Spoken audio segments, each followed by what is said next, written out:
So we really appreciate your help. From what we can tell, this site seems to be fairly recently post Sunderin. Now I don't know what your all y'all's levels of study is with history, but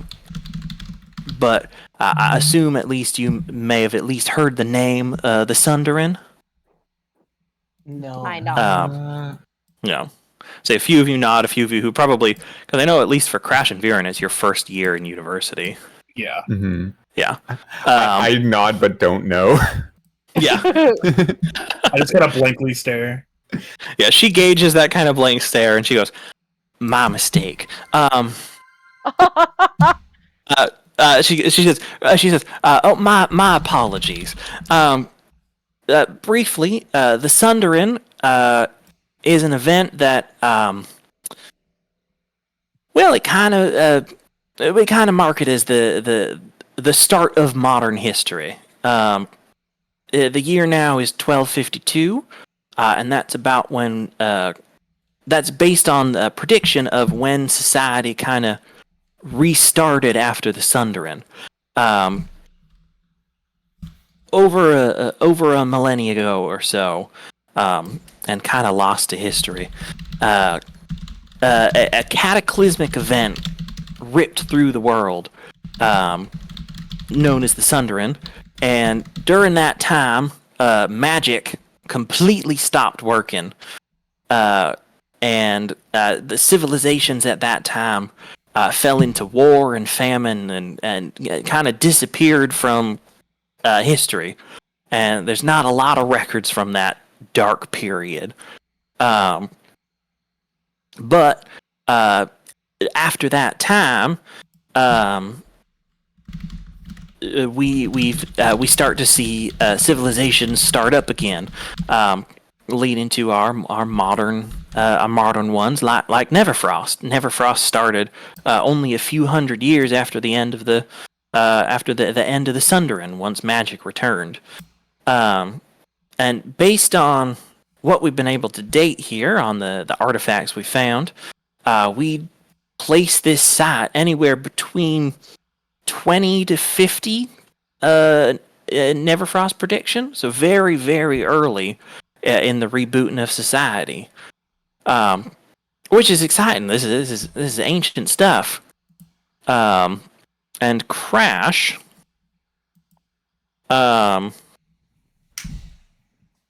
although you don't know it specifically, you remember hearing about something like this. Give me just a second. Yeah.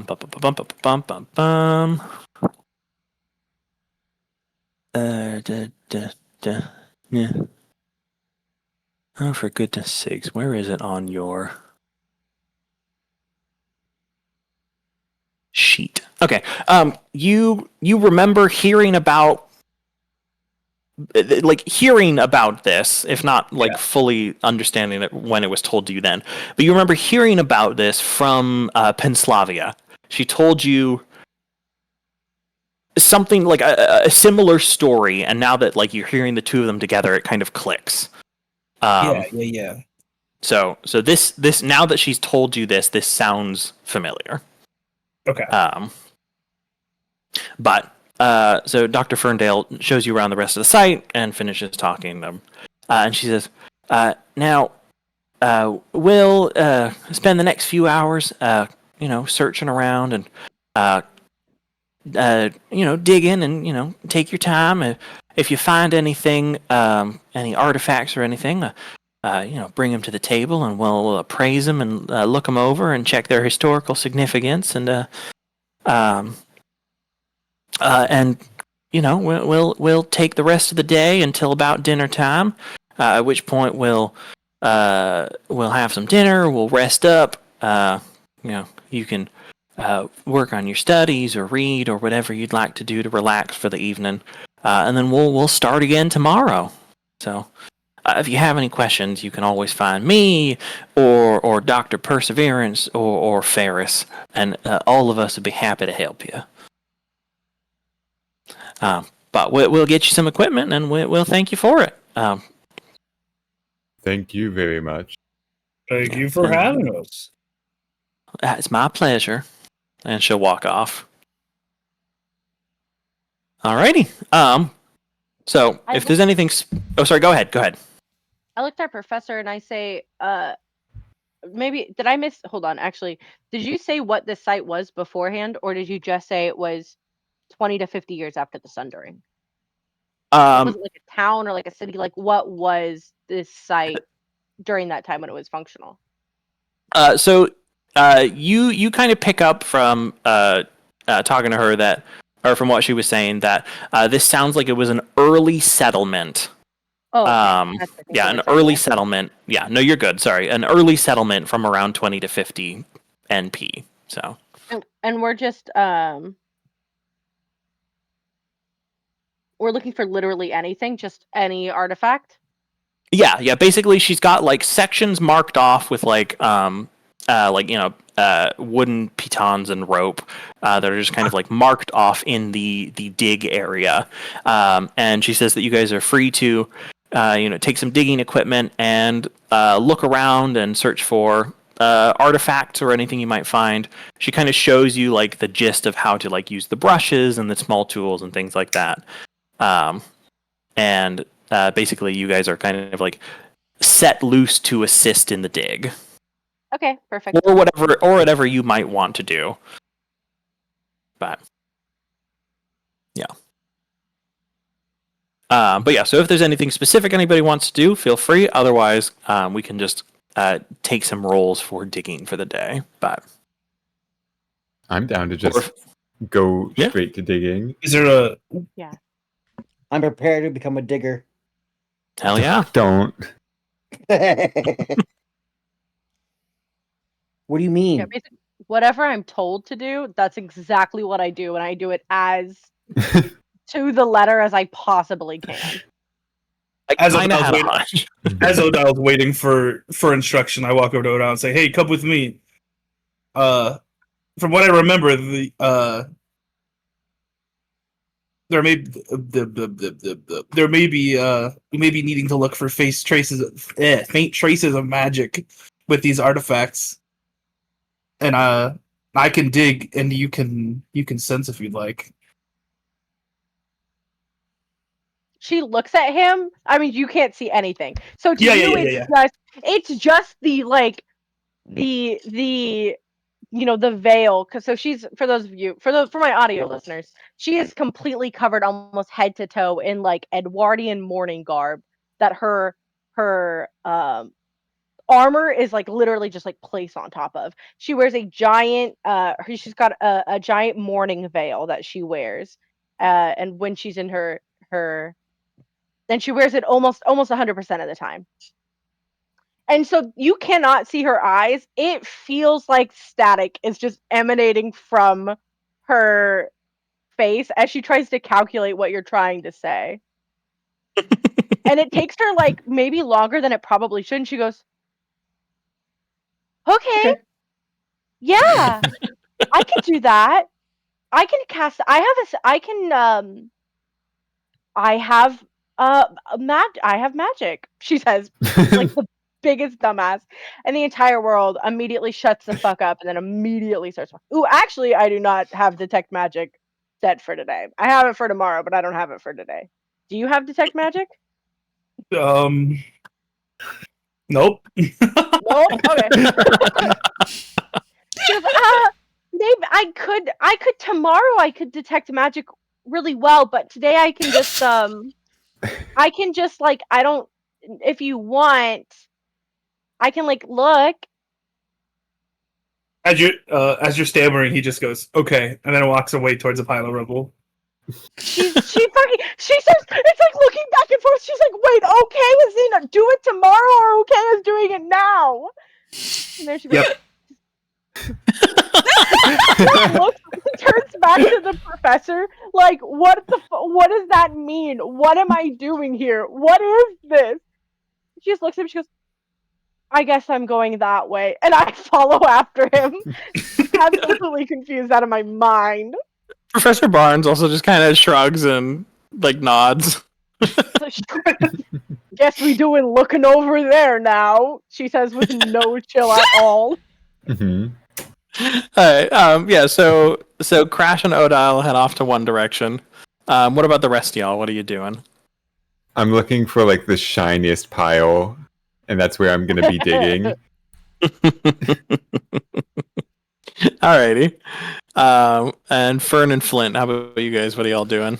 Dirt. Ugh. She's in the dirt. She's Slay. still I'm- she's still covered in viscera, but she's in the dirt. Didn't You even probably would have clean had up. time to clean up, but I'm gonna make sure she doesn't hurt herself. slay. She technically rinsed off, but Yeah, It's like the bare You're still minimum. stained at least. yeah. She didn't clean Uh. under her nails or anything. She's just vibing. It's like Right. it's dirt time. I guess I'll clean. Is it possible that I could run into one of the other excavators? Well, the Dr. Perseverance, is he anywhere around? Yeah, she's around. Oh, yes. Okay. I would have walked up and be like, "Hey, so I'm not very good at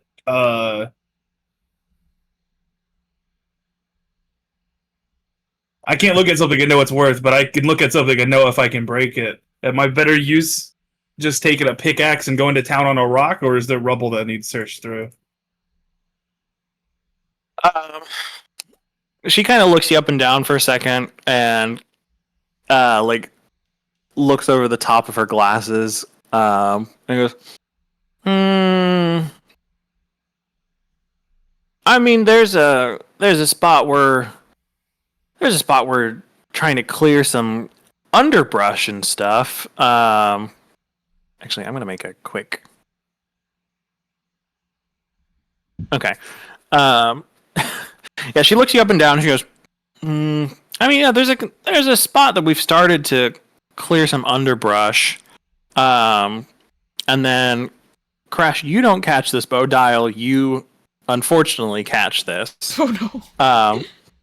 She looks behind Crash and sees that Odile has just followed him to a dig spot, and then he immediately turned and looked over at Dr. Perseverance and asked her something, and sees just the confused and a little bit scared energy coming off Odile. Odile's ready to. She sees him talk to him, and she's gonna leave. She goes, "Guess we're not going over here now." She Yeah. just turns around and faces the other direction. She doesn't know what to do at this point. Yeah, and Dr. Perseverance clocks that and goes, but I think we're gonna get to that spot tomorrow, so you can just continue digging there. That should be fine. It seems the two of you got started already. Okay. But we Odile's can- like, "This is fucking pity. This is what pity feels like. She's pitying me right now and forcing him to be my teammate. After he asked me to be his teammate, and now the teacher has to assign me to him. She's like, I feel like the standing man emoji." I turn around and break down a clock. I turn around to walk back to the pile and go, "Oh, hey, Odile."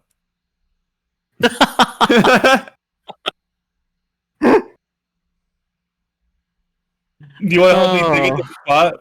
She looks over at you and you go, "Oh, hi, Odile." And she goes, "Oh, hello," as if she wasn't fucking following you. And she goes, "Oh, I'm sorry. I was just passing through," and then fucking leaves. She's like, "I will not be taking these pity points. I am out of here." So she goes, "Oh, I'm so sorry. I'm just passing through. I was assigned to that dig site," and points at the one with the really ripped, hot Dragonborn doctorate student. You know what I mean? I'm so sorry. They told me I had to go into Mr. Ripwing's giant arms. It's like, fuck, dude. And then she goes over there and she's like, "He will have no idea that ever happened. It's completely fine. No one notices. You played that off incredibly well. Cry later. Cry later." And books it. Hauls ass. Yeah, so you leave Crash standing in the dirt. You walk over. After he did exactly to me, we did exactly the same thing to each other back, but for two completely different reasons. It's Yeah. terrible. Yep. And you walk over to the spot that that Ferris is working on. And for such a tall man, you see him like crouched down and like delicately brushing what looks like a piece of potentially like pottery with a small brush. And as you approach, he looks up at you with these bright white silver eyes, and he says, "Oh, afternoon. Your name was Odile, yeah?" Yes, hi, it's wonderful to meet you. And she like reaches out a hand and lets the feathers that grow, because the feathers are not, they're growing from her hand. So she lets Mhm. more feathers grow from her hand to make almost like a little brush on the side of her hand. And she said something like, I thought maybe I might be a little bit more helpful in this sort of department. I've got a bit of a gentle touch, she says, with a little like giggle, I think is the word, like a little giggle. I love giggle, I think is the word, as if Odile has never giggled in her life. Yeah, and it's a little awkward, but it's Yeah, like yeah, very yeah. like it's very, she's doing the best that she possibly can, and that irradiates from her. Where she's like, For sure. this is me on a limb right now. She gets awkward, Yeah. she starts fucking chortling like it's the 18th century. Yeah. She even does that thing where Um, she puts her hand up to like cover her mouth from the giggle, but she's wearing a fucking veil, so he can't see. So her hand's just above the veil. Like that extra don't look. Yeah, you reach out your hand and show him, and he, a small grin does touch the edge of his mouth, and he says, "Oh well, it certainly seems like you'll it certainly seems like you'll be useful here. Here, let me show you what I'm working on." And she And goes starts to joins talk him. you through the area. Absolutely Okay. slay. So every one of you, go ahead and just roll a d20 for me, just to kind of like see how well today goes. Oh no! If Terribly. this goes bad, I'm gonna lose my mind. I set it up so well. If I do so bad, I'm gonna cry. I'm a pigeon. I'm becoming pigeon. Sorry, guys. Bird tuber. It's pigeon time. So it's that I'm- pigeon gif of the pigeon just jumping off the building off and the not building. opening its Oh, wings. no. I had to self-censor because I looked over and saw chat and I was like, I have to be strong. So now we're calling it pigeon mode when I'm in a state of despair. Huge mood. And can I get a d20 from Flint as well? Oh, my bad. No, you're good. Bloop. Perfect. Ooh. Alrighty. So the five of you pair off and split off and just start working in the dig space. Betwixt the five of you, you do uncover a few things of what are gauged to be minor archaeological importance. Between the five of you, you find a small collection of like arrowheads. There's a few like coins that you find, and Flint and Fern. You guys also find some pottery pieces with like blue and white paint that's still visible on them. Wow, that's wonderful. Mm-hmm. And so you all bring these things eventually to Dr. Ferndale and the rest of the team, and she begins, looking them over excitedly and talking theories. And you guys see Professor Barnes just kind of like watching and sipping a cup of tea that he's been heating up over the fire. And you guys do catch that he's like kind of been walking around today and keeping an eye on all of you and assisting as well here and there. But eventually, the day comes to a close. You guys all gather around the campfire that night for dinner, and eventually retire to your tents. And you can all go ahead and mark yourselves as having taken a long rest. Yippee! Um,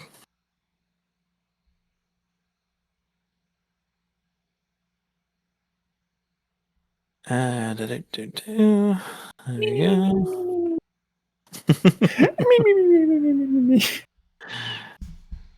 Alrighty. And then at that point, we're at about a good 4.5 hours in, so I think we can go ahead and wrap it up there for the day and pick up next time. Yippee!